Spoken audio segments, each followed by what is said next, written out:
I'll first present for palpation of the thoracic spine, range of motion of the thoracic spine, first rib assessment, and cervical rotation with lateral flexion.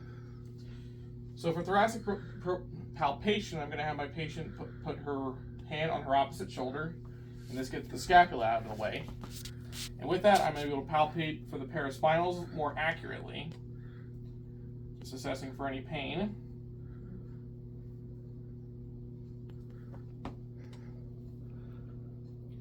And I would continue on for the thoracic paraspinals.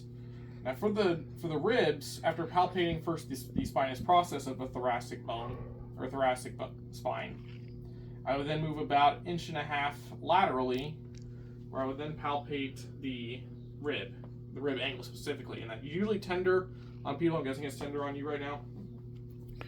And that's palpation of the thoracic spine. You go ahead and turn over, turn around. Now I'm going to be assessing flexion, extension, rotation, and lateral flexion of the thoracic spine. So first for flexion, I'm just going to ask the patient to hunch down. And I add some support, usually around the chest. I add the overpressure for flexion. Any pain with that? Okay. Now for extension, I'm going to put my hand on the lumbar spine for support. I'm going to ask the patient to lean back. And I'm going to add the overpressure on her chest. Any pain? Perfect. Now for rotation, I'm going to use my thigh and block out her thigh for strictly thoracic rotation. Go ahead and cross your arms, and go ahead and rotate to your right. Your left. Any pain with that? Perfect. And go ahead and rotate to the right. Adding the overpressure. Any pain? No. Perfect. Now for lateral flexion, I'm going to ask the patient to lean to the right. Adding that overpressure.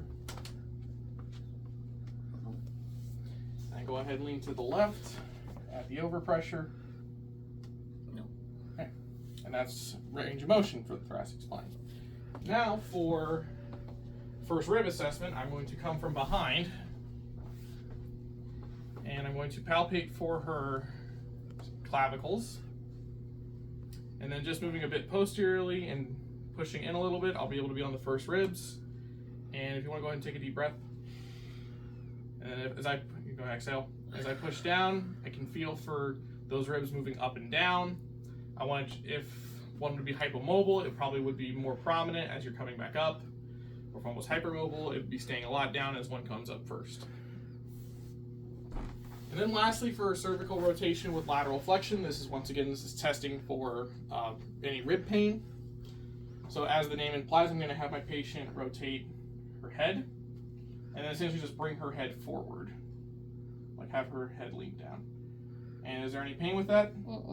Okay, so that would be a negative CRLF test because there's no pain from that rib. And if I rotate her head the other way and have her head laterally flexed, add some overpressure, any pain with that? That would indicate that her left first rib is intact as well. And that's palpation, range of motion of the thoracic spine, the first rib assessment, and the cervical rotation with lateral flexion testing.